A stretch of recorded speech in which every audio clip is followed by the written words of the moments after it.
ہمارے حضرات کے لیے ہمارے یقیناً یہ ساری چیزیں جو انسان اپنی بات کا آغاز 4 چیزوں سے میں دیکھتا ہوں، اس لیے کہ جب میں چھوٹا تھا اس وقت ہمارے والدین اور بزرگان تھے وہ کہا کرتے تھے کہ بیٹا ممبر پہ جانے کے بعد تبھی بول سکتے ہو کہ جب نیچے والوں کو تم جاہل سمجھو۔ یہ بچپن کی بات ہے، جب شروعات تھا مولوی لائن میں بنوایا، انہوں نے کہا ممبر پہ جانے کے بعد تبھی بول پاؤ گے جب نیچے والوں کو جاہل سمجھو گے۔ لیکن جب وہ ابتدائی دور سے آگے بڑھتے ہوئے جب ایران تک پہنچے اور پڑھنے کے بعد جب تحقیقات میں گئے اور اس کے بعد جب میں نے پڑھا تو صحیح تھا کہ والدین نے مجلس پڑھنے کے لیے سکھایا تھا یہ بات، لیکن بعد میں پتہ یہ چلا تحقیق کے بعد کہ نہیں، ذاکر کی کوئی اہمیت نہیں ہے جتنا سامعین۔ 4 مصرے اس شاعر نے جو نقل کیا ہے اس سے پتہ چلتا ہے کہ واقعی سامعین کی عظمت کیا ہے، ان کا معیار ہے۔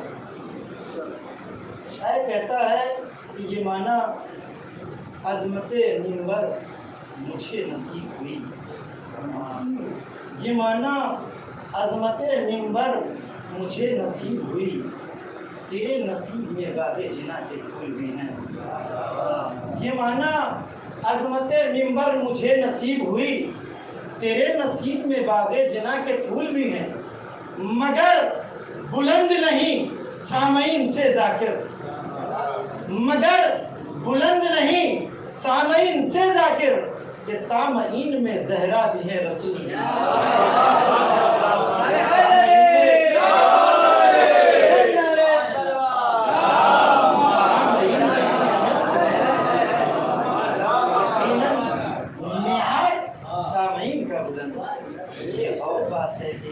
آئے اور ایک مولانا پرانے کے بعد بیان دے۔ خوش نصیب ہے وہ انسان کہ جو امام بارگاہ تک چل کے آتے ہیں اور فرش عزت ہے۔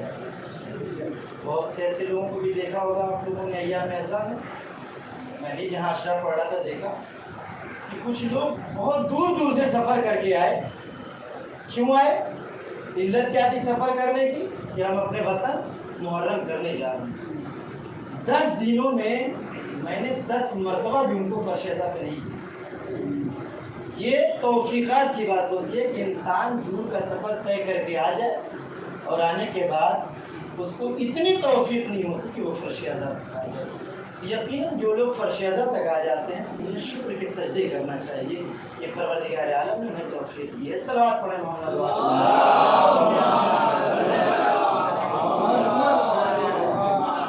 تمام تعریف اس ذات کے لیے کہ جس نے ہم جیسے گناہگاروں کو جنتی ماحول سے آشنا ہونے کے لیے دنیا میں امام حسین علیہ السلام کی مجلس سے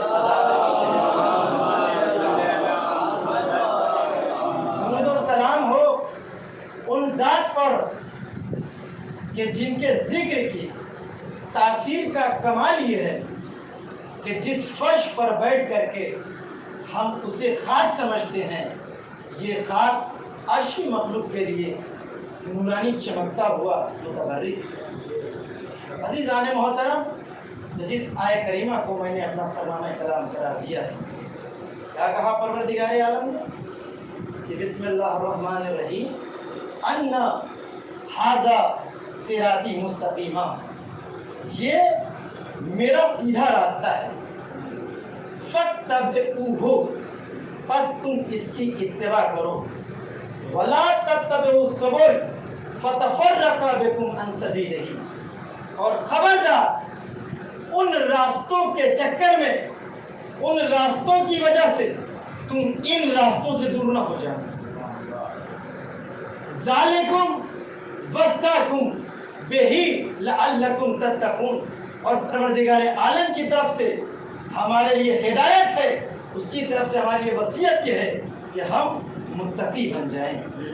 عزیزان محترم، تو پروردگار عالم نے کیا کہا کہ یہ میرا سیدھا راستہ ہے، تم اس کی اتباع کرو.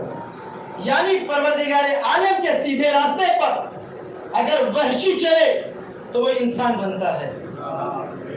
اس صراط مستقیم پر اگر انسان چلے تو وہ مسلمان بنتا ہے. اس صراط مستقیم پر اگر مسلمان چلے تو صاحب ایمان بنتا ہے. اس صراط مستقیم پر اگر صاحب ایمان چلے تو وہ سلمان بنتا ہے. اس صراط مستقیم پر اگر صاحب ایمان چلے تو وہ سلمان بنتا ہے. اس صراط مستقیم پر اگر سلمان چلے تو صاحب ایمان بنتا ہے. اس صراط مستقیم پر اگر بیداد چلے تو مرداد بنتا ہے. اس صراط مستقیم پر اگر بیزر چلے تو ابوذر بنتا ہے. اس صراط مستقیم پر اگر مجبور چلے تو مختار بنتا ہے. توجہ چاہتا ہوں عزیزان محترم، یعنی پروردگار عالم کا جو راستہ ہے وہ صراط مستقیم ہے. پروردگار عالم کا جو راستہ ہے وہ صراط مستقیم ہے. قسم خدا کی میری جان قربان ہو، جب میں نے سن 61 ہجری میں کربلا کے میدان میں دیکھا کہ جو صراط خدا ہے وہی صراط حسین ہے، جو صراط خدا ہے وہی صراط حسین ہے. کیسے پتہ چلا؟ اس لیے کہ صراط خدا پر اگر وحشی چل رہا ہے تو انسان بن رہا ہے، انسان چل رہا ہے تو مسلمان بن رہا ہے، مسلمان چل رہا ہے تو صاحب ایمان بن رہا ہے، صاحب ایمان چل رہا ہے تو سلمان بن رہا ہے، بیدر چل رہا ہے تو ابوذر بن رہا ہے، بیداد چل رہا ہے تو مرداد بن رہا ہے. یہی چیزیں عزیزان محترم میں نے کربلا کے میدان میں دیکھا کہ کربلا میں صراط حسین پر اگر گنہگار چل رہا ہے تو وہ حور بن رہا ہے. صلوات پڑھے محمد والے محمد.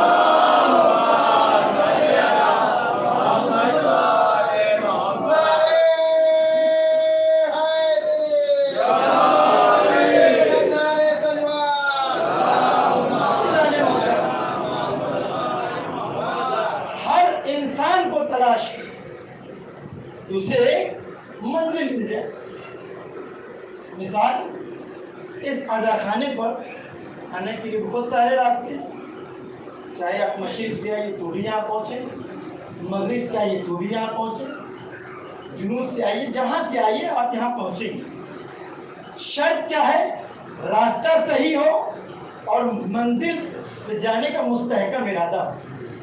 اگر انسان مستحکم ارادہ اپنی منزل تک پہنچنے کا بناتا ہے تو پروردگار عالم اسے منزل تک پہنچا دیتا ہے. عام طور سے دنیا میں بھی دیکھ لیجیے، ہر انسان کو تلاش ہے کہ اسے منزل مل جائے، لیکن انسان منزل کو تو تلاش کر رہا ہے لیکن صحیح راستہ اسے نہیں ملتا. صحیح راستہ ملے گا کہاں؟ صحیح راستہ اسی کے در پر ملے گا کہ جو ذات علی ہے.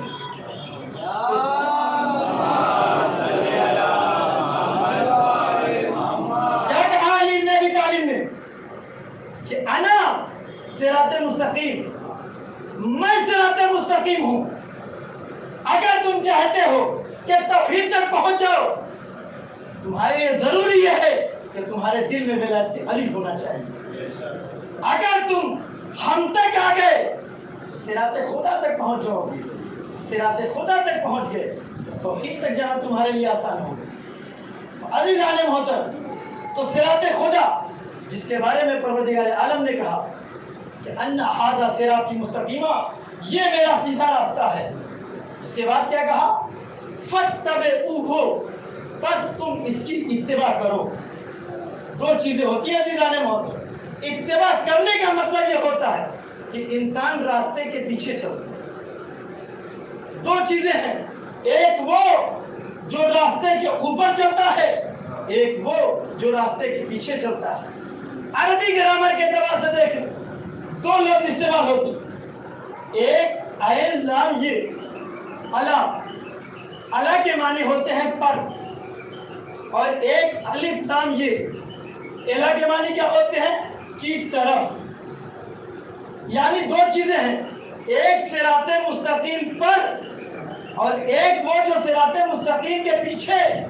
یہ کون بتائے گا کہ صراط مستقیم پر کون ہے، صراط مستقیم کے پیچھے کون ہے؟ یہ بھی کوئی مورخ نہیں بیان کرے گا، کوئی راوی نہیں بیان کرے گا، کوئی محدث نہیں بیان کرے گا، اس کو بھی وہی بتائے گا جو صراط مستقیم کا مالک ہے۔ واضح قدرت آئی میرے نادان، تم کیوں پریشان ہو رہے ہو؟ قرآن اٹھا کر کے دیکھو، قرآن تمہیں بتائے گا کہ صراط مستقیم پر کون ہے، صراط مستقیم کی طرف کون ہے۔ عزیزان محترم، یہ چیز اسے ملے گی قرآن کے اندر جس کے پاس مفسر قرآن صحیح ہو۔ حسبنا کتاب اللہ کا دعویٰ کرنا بڑا آسان ہوتا ہے، لیکن قرآن کو سمجھنا بہت مشکل ہے۔ اس لیے کہ اگر آپ قرآن حافظوں سے لیں گے کبھی آپ کو قرآن سمجھ میں نہیں آئے گا، لیکن اگر آپ نے قرآن محافظوں سے لیا ہے تو آپ کو پتہ چلے گا کہ قرآن کی تفسیر کیا ہے، قرآن کی آیتیں کیا کہہ رہی ہیں، قرآن کی روایتیں کیا کہہ رہی ہیں۔ اس لیے کہ اگر انسان کوئی بھی خطیب اگر منبر پر آئے اور آنے کے بعد یہ کہے یہ میرا قول ہے، ممکن یہ ہے کہ آپ کہہ دیں کہ یہ جھوٹ بولتا ہے۔ کسی راوی کا قول بیان کرے، ممکن ہے کہ یہ کہہ دیں کہ یہ جھوٹ ہو سکتا ہے، لیکن قرآن نے بیان کیا ہے، اس سے کون جھوٹ لائے گا؟ کیا کہا پروردگار عالم نے قرآن مجید میں کہ وَاجْتَبَيْنَاهُمْ وَهَدَيْنَاهُمْ إِلَىٰ صِرَاطٍ مُسْتَقِيمٍ۔ جب پروردگار عالم نے جب نبیوں کی ہدایت کی تو کیا کہا کہ میں نے نبیوں کی ہدایت کی، آدم کی ہدایت کی، نوح کی ہدایت کی، موسیٰ کی ہدایت کی، عیسیٰ کی ہدایت کی، یحییٰ کی ہدایت کی۔ کہاں؟ اِلیٰ صراط مستقیم، صراط مستقیم کی طرف۔ توجہ چاہتا ہوں عزیزان محترم، کیا کہا پروردگار عالم نے؟ فَاجْتَبَيْنَاهُمْ وَهَدَيْنَاهُمْ إِلیٰ صراط مستقیم۔ ہم نے نبیوں کی ہدایت کی صراط مستقیم کی طرف۔ جناب ابراہیم کے بارے میں کہا، خود قرآن مجید میں کہتا پروردگار عالم کہ وَحَدَا إِلیٰ صراط مستقیم، کہ ہم نے جناب ابراہیم کی ہدایت کی صراط مستقیم کی طرف۔ پروردگارا، جب تو نے تمام نبیوں کی جب ہدایت کی صراط مستقیم کی طرف، تو پھر صراط مستقیم پر کون ہے؟ جب تو نے تمام نبیوں کی جناب آدم کی ہدایت صراط مستقیم کی طرف، جناب نوح کی ہدایت صراط مستقیم کی طرف، جناب موسیٰ کی ہدایت صراط مستقیم کی طرف، یعنی تمام نبیوں کی جب ہدایت کو صراط مستقیم کی طرف کر رہا ہے تو وہ ذات کون سی ہے کہ جو صراط مستقیم پر ہے؟ عزیزان محترم، میری جانیں قربان ہو محمد عربی پر، خود قرآن مجید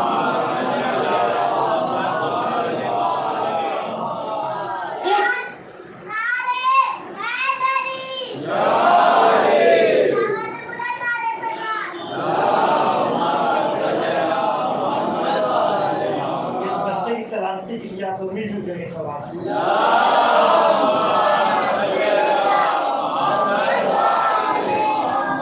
کہا؟ وَاجْتَبَيْنَاهُمْ وَهَدَيْنَاهُمْ إِلَىٰ صِرَاطٍ مُسْتَقِيمٍ۔ ہم نے تمام نبیوں کی ہدایت کی صراط مستقیم پر۔ پروردگارا، اتنا بتا دے کہ جب تمام نبیوں کی ہدایت صراط مستقیم پر کی ہے تو صراط مستقیم پر کون ہے؟ آواز قدرت آئی، اے میرے نادان، تمہارے ہاتھوں میں تو قرآن ہے، قرآن اٹھا کے پڑھ لے، تجھے پتا چل جائے گا کہ صراط مستقیم پر کون ہے۔ آواز قدرت آئی، جب قرآن میں نے اٹھا کے دیکھا، جب اوراق کو پڑھنا شروع کیا، کہاں پہنچا؟ سورہ یاسین میں۔ توجہ چاہتا ہوں عزیزان، جب سورہ یاسین میں پہنچا، کیا پڑھا؟ یاسین والقرآن الحکیم انکا لمن المرسلین وعلی صراط مستقیم۔ توجہ چاہتا ہوں عزیزان محترم، کیا کہا پروردگار عالم نے؟ یعنی تمام نبیوں کی ہدایت کی صراط مستقیم کی طرف، لیکن میرا محمد وہ ہے جو صراط مستقیم پر ہے۔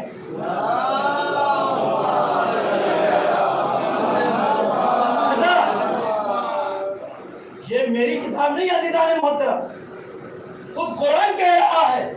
اور جو صراط مستقیم پر ہے تو اب اس جیسا بھی تلاش کرو، اس لیے کہ نبوت کے بعد کوئی ایسا ہونا چاہیے کہ جو نبی جیسا ہو۔ توجہ چاہتا ہوں عزیزان محترم، دنیا اپنی طرف سے تو دعوے کر سکتی ہے کہ نبی ہم جیسا ہے، کیوں؟ اس لیے دعویٰ کرتی ہے نبی میری طرح کھاتا ہے، میری طرح پیتا ہے، میری طرح سوتا ہے۔ دنیا دعویٰ کرتی ہے نبی ہم جیسا ہے، لیکن قرآن کسے کہہ رہا ہے کہ یہ نبی جیسا ہے۔ آواز قدرت آئی؟ میرے نادان، اگر نبوت کے بعد تم چاہتے ہو تلاش کرنا کہ صراط مستقیم پر کون ہے، تو اسے اگر تمہیں تلاش کرنا ہے تو قرآن میں ہی دیکھو، تجھے قرآن بتائے گا دوسری ذات کون ہے صراط مستقیم کی۔ کیا کہا قرآن مجید کے اندر؟ وَمَن يَعْمُرَ بِالْعَدْلِ وَهُوَ عَلَىٰ صِرَاطٍ مُسْتَقِيمٍ۔ پروردگار عالم نے قرآن مجید میں کہا، غالباً سورہ انعام کی آیت ہے، کہ جو عدل کو قائم کرے وہ صراط مستقیم پر ہے۔ پوری تاریخ اٹھا کر کے دیکھ لیجئے، بہت سارے ملیں گے آپ کو دعویٰ کرنے والے کہ میں عدل کو قائم کرنے والا ہوں، میں نبی جیسا ہوں، میں نبی جیسا ہوں، لیکن کبھی سنا نبی نے کہا ہو کہ تم بھی میرے جیسے ہو؟ کبھی سنا کہ کہا ہو کہ تم بھی میرے جیسے ہو؟ لیکن قرآن کہہ رہا ہے کہ یہ نبی جیسے ہیں۔ کیسے؟ وَمَن يَعْمُرَ بِالْعَدْلِ وَهُوَ عَلَىٰ صِرَاطٍ مُسْتَقِيمٍ، جو عدل کو قائم کرے وہ صراط مستقیم پر ہے۔ آپ تاریخ اٹھا کر کے دیکھیے، تاریخ کا مطالعہ کریے، دیکھیے تاریخ کے اندر کہ عدل کے اوپر کون ہے۔ اگر ایک ذات علی بن ابی طالب کے علاوہ اگر دکھ جائے، اس لیے کہ علی بن ابی طالب کی ذات تھی کہ جس کے بارے میں یہ کہا گیا کہ جناب حضرت علی کو مسجد کوفہ میں 19 رمضان کو جو ضربت لگائی گئی یا 21 رمضان کو جو شہادت میں پہنچے، ان کی عدل کی بنیاد ایسی تھی مولا کائنات کی عدالت۔ کہتے ہیں کہ علی عادل نہیں تھے، لیکن یہ عدالت کا تو دشمن کلمہ پڑھ رہا ہے، ہم اور آپ پڑھیں تو کیا ہے؟ خود مولا کائنات کی زندگی میں دیکھیں کہ مولا کائنات کی عدالت کیسی تھی، اور حقیقت معنوں میں علی عادل تھے یا نہیں تھے۔ اس لیے کہ قرآن نے اگر دعویٰ کیا ہے تو اس کے ساتھ کوئی دلیل بھی ہونا چاہیے۔ تاریخ اٹھا کر کے دیکھیں، خلافت ظاہری خلافت کا زمانہ ہے، جب لوگ مولا کائنات کے قریب آئے اور آنے کے بعد کیا کہا؟ یا علی، ہم لوگ چاہتے ہیں کہ آپ مدد کی ضرورت نہیں، انہیں واپس کر دیں۔ یعنی مولا کائنات کے اس جملے سے پتہ چلتا ہے عزیزان محترم، یعنی علی یہ دنیا کو بتانا چاہ رہے ہیں کہ خلافت کا محتاج میں نہیں ہوں، بلکہ خلافت میری محتاج ہے۔ تخت کا محتاج میں نہیں ہوں، بلکہ تخت میرا محتاج ہے۔ مولا کائنات نے جواب دیا۔ اب ابن عباس مولا کائنات ہے، ابن عباس نے ریکویسٹ بنتی کی، گزارش کی، مولا ان لوگوں کا اصرار ہے کہ آپ منصب خلافت کو قبول کر لیجیے اور تخت خلافت پر آ جائیے۔ مولا کائنات نے جب کافی اصرار کو دیکھا جناب ابن عباس کے، جناب ابن عباس سے کہا یہ بتاؤ کہ جو میں جوتی پہن رکھا ہوں اس جوتی کی قیمت کیا ہے؟ ابن عباس نے کہا مولا جو آپ نے جوتی پہن رکھی ہے اس کی قیمت پوری کائنات کے برابر ہے، یعنی پوری کائنات کو ایک طرف رکھ دیا جائے اور آپ کی جوتی کی قیمت کو ایک طرف رکھ دیا جائے اس کے برابر ہے۔ مولا کائنات نے کہا یہ تو ولایت علی میں بول رہا ہے، یہ تو محب اہل بیت میں بول رہا ہے، میں چاہتا ہوں کہ تو دنیاوی نظر سے دیکھ اور دیکھنے کے بعد فیصلہ کر کہ اس جوتی کی قیمت کیا ہے۔ جناب ابن عباس نے مولا کائنات کو دیکھا اور دیکھنے کے بعد اب کیا کہتے ہیں؟ ابن عباس نے کہا مولا کائنات سے مولا آپ کی جوتیوں میں اتنے پیون لگے ہیں، اتنے پیون لگے ہیں کہ جس کی کوئی قیمت نہیں ہے، اس کی قیمت شاید کچھ مل جائے۔ امام نے پتہ ہے کیا جواب دیا؟ امام نے کہا جو اس جوتی کی قیمت ہے اس سے کہیں نیچے ہماری نظر میں اس خلافت کی اہمیت ہے، یعنی اس خلافت کی کوئی اہمیت نہیں ہے اس جوتی کی قیمت کے برابر بھی۔ لیکن ابن عباس کا اصرار رہا مولا آپ آ جائیے منصب خلافت پر۔ مولا نے کہا ٹھیک ہے میں منصب خلافت پر آنے کے لیے تیار ہوں، لیکن جو میں چاہوں گا وہی ہوگا، اس لیے کہ علی عادل ہے۔ علی کی عدالت کو ثابت کر رہا ہوں عزیزان محترم کہ علی عادل کیسے ہے۔ جب مولا کائنات منصب خلافت پر ہے تو آنے کے بعد سب سے پہلا کام جو علی نے کیا وہ عمار یاسر کو بلایا، اور بلانے کے بعد کہا عمار چند لوگوں کی ایک یونین بناؤ۔ عزیزان محترم یعنی یہ سنت علی ہے کہ انسان میل محبت سے ایک یونین اور ایک یونٹی کے ساتھ زندگی گزارے۔ وہ انسان جو اپنوں سے بچھڑ کے رہتا ہے وہ سب کچھ ہو سکتا ہے لیکن علی والا نہیں ہو سکتا۔ علی کی پہچان یہ ہے کہ انسان اتحاد کے ساتھ رہے، انسان مل جل کر کے رہے، یہ علی کی سنت ہے۔ مولا کائنات نے جناب عمار یاسر سے کہا کہ چند لوگوں کو اکٹھا کرو۔ مولا کائنات کے حکم کے مطابق جناب عمار یاسر نے 4-5 لوگوں کو جمع کیا، ایک یونین بنانے کے بعد مولا کے قریب آئے اور آنے کے بعد کہا مولا کیا حکم ہے؟ کہا مدینے میں پتہ کرو کہ کتنے افراد ہیں اور ان لوگوں کو معلوم کرنے کے بعد پہلے ان لوگوں سے بیت المال کو لو اور لینے کے بعد انہیں تقسیم کرو کہ ہر انسان کے اوپر کتنا بیت المال آتا ہے۔ جناب عمار یاسر حکم کے مطابق مولا کے چہرے والے بیت المال کو منگایا، مولا کائنات کے ہاتھ میں آیا بیت المال۔ اس کے بعد عمار یاسر گئے اور جانے کے بعد فہرست بنایا۔ عزیزان محترم اگر ہمارے جیسا انسان اگر کانپور میں ہوتا تو کہیں نہ کہیں یہ سوچتا کہ یہ میرے رشتہ دار ہیں ان کو تھوڑا زیادہ دے دو، یہ میرے عزیز ہیں ان کو تھوڑا زیادہ دے دو، یہ فلاں میرا اپنا ہے اس کو زیادہ دے دو، یہ میرا دشمن ہے اس کو تھوڑا کم چلے گا تب بھی چلے گا۔ لیکن عزیزان محترم حقیقت معنوں میں علی کا دیوانہ کیسا ہوتا ہے۔ جناب عمار یاسر نے فہرست تیار کی، کرنے کے بعد مولا کے قریب آئے اور آنے کے بعد کہا مولا جتنے بھی مدینے کے لوگ ہیں فہرست کے اعتبار سے ہر نفر کے اوپر 3 درہم بیت المال کا آتا ہے۔ مولا نے کہا کل سے تقسیم کرو۔ اب لوگ بیت المال لینے کے لیے ایک آدمی عمار یاسر کے پاس آتا رہا، عمار یاسر بیت المال سے 3 درہم نکال کر ان کو دیتے رہے، 3 درہم ان کو نکال کے دیتے رہے۔ یہاں تک بات پہنچی کہ 2 آدمی، آپ نے دیکھا ہے کہ کہیں مجمع کو بھٹکانا ہو تو 2 آدمی کو ایسے ہی پھینک دو۔ اب 2 آدمی آئے، ہم آنے کے بعد عمار یاسر سے کہا کہ بیت المال میرا دو۔ عمار یاسر نے ان دونوں بندوں کو بھی 3 ہی درہم دیا۔ اب یہ کیا کہتے ہیں کہ عمار تمہیں پتا ہے، عمار تمہیں پتا ہے کہ ہمارے پاس بچے زیادہ ہیں، ہمارے پاس لوگ زیادہ ہیں، لہذا اس 3 درہم میں کیا ہوگا، لہذا مجھے اور زیادہ دو۔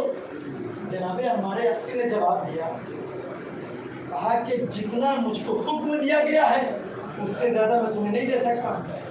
آنے والوں نے کہا کہ عمار یہ بتاؤ کہ یہ جو تقسیم بندی کا طریقہ ہے جو 3 درہم اس کو بنایا کس نے؟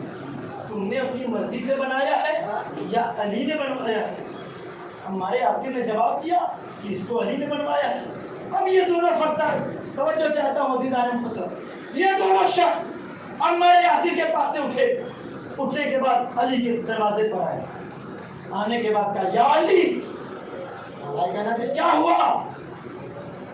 کہا بھی ہم عمار کے پاس گئے تھے، میں نے ان سے بیت المال طلب کیا، انہوں نے مجھے 3 درہم دیا ہے، یہ بتائیے کہ یہ والی فہرست تقسیم بندی والی یہ آپ نے بنائی ہے؟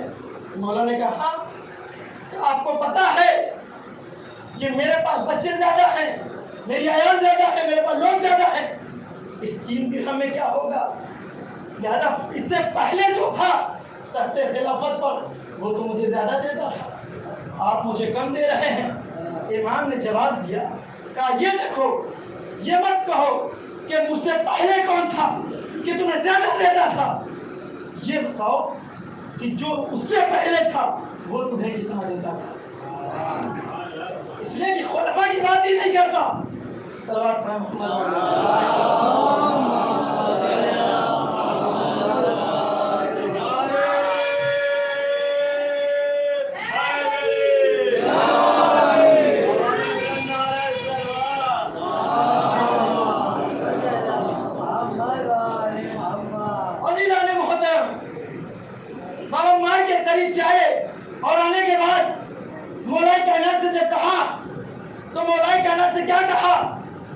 کہ یہ جو ہم کو 3 درہم دیا گیا، اس سے پہلے جو تخت پہ تھا وہ تو مجھے زیادہ دیتا تھا، لیکن اب مجھے کم دے رہے ہیں۔ مولائے کائنات نے کہا یہ بتاؤ کہ ان سے بھی پہلے رسول اللہ تمہیں کتنا دیتے تھے؟ جیسے ہی رسول کا نام آیا کہا 3 درہم۔ مولائے کائنات نے جواب دیا کہ جب رسول تمہیں 3 درہم دیا کرتے تھے تو وصی رسول سے تم زیادہ کی امید رکھتے ہیں؟ صلوات پڑھے محمد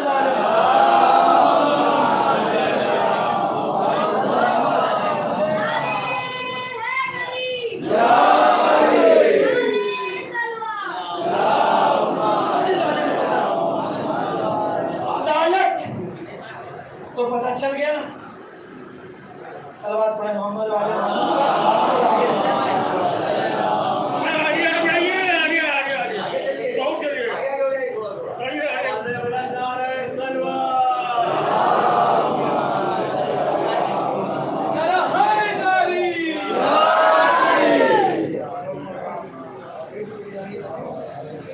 یقیناً صلوات کے آپ لوگوں کی تعریف کرنا چاہیے کہ صلوات پڑھ کر کے بھی لوگ 5 ہی ساتھ آگے بڑھے۔